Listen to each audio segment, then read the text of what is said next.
Hey everyone, it's Judy Cohen, and this is Wake Up Call 492. It's it's so nice to see you all, even if I'm just seeing your Hollywood squares. Uh, the miracle the miracle of technology, it's such a trip. Halfway around the world, South Africa is 10,000 miles from the Bay Area. It's wild. Anyway, so I'm in Cape Town, really interesting place. And want to talk about Africa. So, spent about a half a week in Namibia, or three-quarters of a week, and then a week, a little bit more than a week in Zimbabwe. Mostly out in the bush, and now I've been in Cape Town for about a week.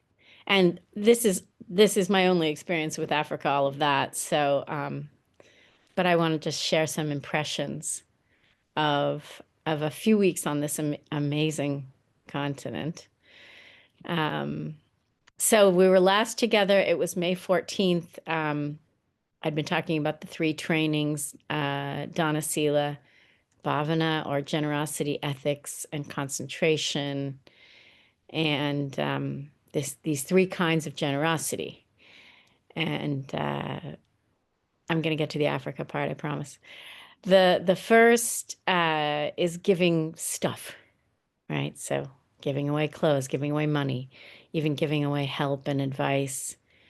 Uh, and with this first kind of generosity, I don't know about you, but I'm often giving, what I can afford or what I no longer need. Or with advice, it's kind of what I already know. And it's good to do this because, there's a need and I want to help. And maybe that's how you feel too. Um, and it's a casual kind of giving, right? I generally don't feel the pinch. Or you can take it up a level and give something that you really like, but would be helpful to someone else. So maybe some extra time on a project or a sweater that I love, and then somebody admires it, and so I just give it to them. Um, or maybe a little more than I can afford financially, but I know that I can recover, right? So second level of giving, kind of friendly giving, right? Or um, there's something in mindfulness called royal giving, right? Like when I take my grandson for an ice cream and we're both really excited about the ice cream, and then he drops his, and just right away I give him mine, right? And I just don't even think about it, but you're giving away something, or I give away more money than I can really afford, even though I won't be able to earn it back, but it's important, right? Um, so that's one kind of giving, this giving of stuff, things, money, advice, that kind of thing. This is one kind of dana. And Jewish philosophy says if you're going to do this, the highest form is to give anonymously. So don't ask to have the auditorium named after you. And then there are two other things that we can give in mindfulness. And one is this sense of comfort and fearlessness. And the other is often called the gift of the Dharma, meaning the gift of the teachings. But I like to think of it as comfort and fearlessness and then love, right? And I'm saying this because um, it feels to me like when I'm giving comfort and fearlessness, that it leads to love. It opens up space for love, right? Or maybe they're two sides of the same coin. I'm not sure. And so, but this kind of dana, this kind of generosity is what we're seeing here, is what we're seeing here in Africa. And so that's why I wanted to talk about this, and it fits right in with what we've been talking about, giving comfort and fearlessness and giving love. So here, everywhere we go, whether it's in the bush or it's in a town or it's in a big city, everyone seems to have a guide, and there's lots and lots of guides. And maybe this is true across the continent. I don't know. Or maybe it's because of the animals. I don't know, but there are a lot of wild animals outside of the cities and the towns. and inside too sometimes. So you can't just walk around on your own, especially at dawn and at dusk and at night. Just to get to our tent from having dinner, someone would ask, everybody would get escorted by a guide with a rifle.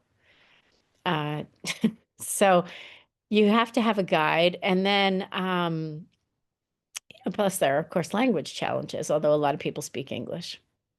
And then cultural differences, and then, yeah, all different kinds of things. But anyway, um, I'm not sure any of this is why everyone has a guide. I think it's more of a hospitality thing. I think it's more of a kind of a love thing. I think people want to guide, and for sure, it's a very coveted job because they want to welcome people to their world, to their country, to their little corner of their country, and to get to know other people.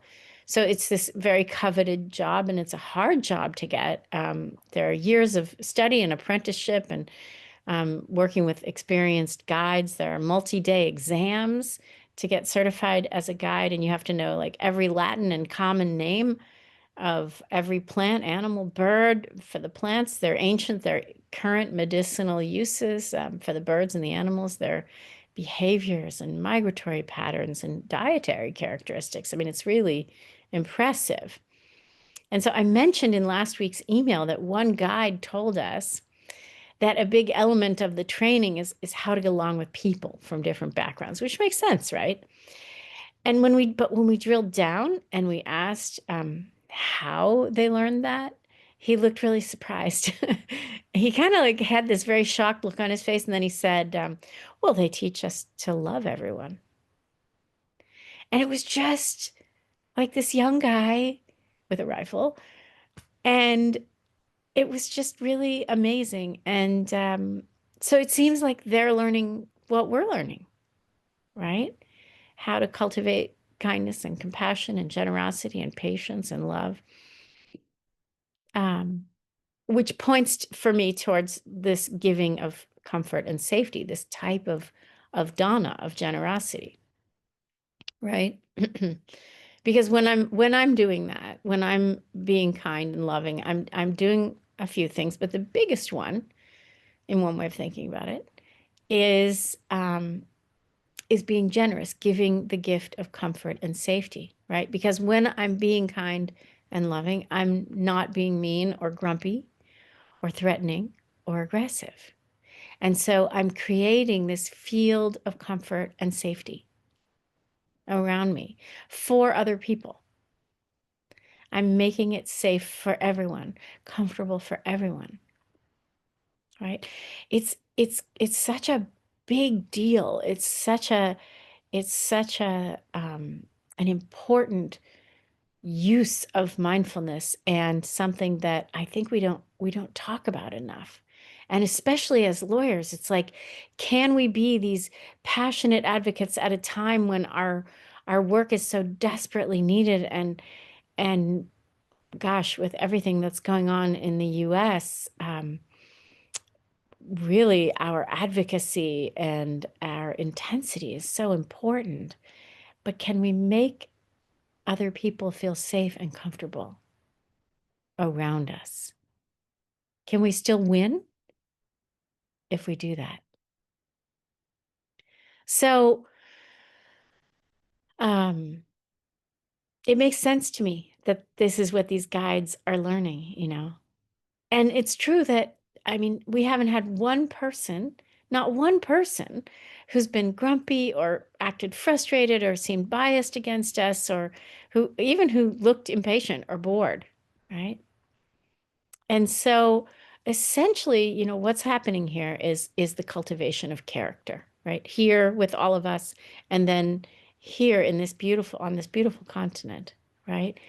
Um, Cultivating a character that's good and kind and loving and doesn't cause harm. And then our love can shine through that, and we can bring safety and welcome and comfort to others, right? So we saw lions sort of cuddling in their pride. There were 22 of them. And then they brought down a baby buffalo, and then they were like scratching and blood dripping from their faces. And whoa.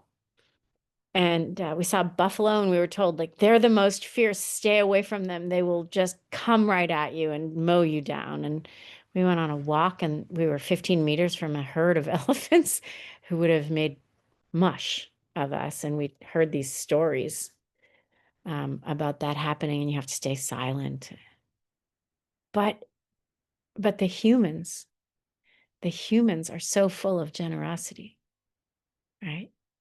It's the humans in Africa that are so amazing. So the animals are jaw-dropping, but the humans are, for me, are the real wonder of Africa.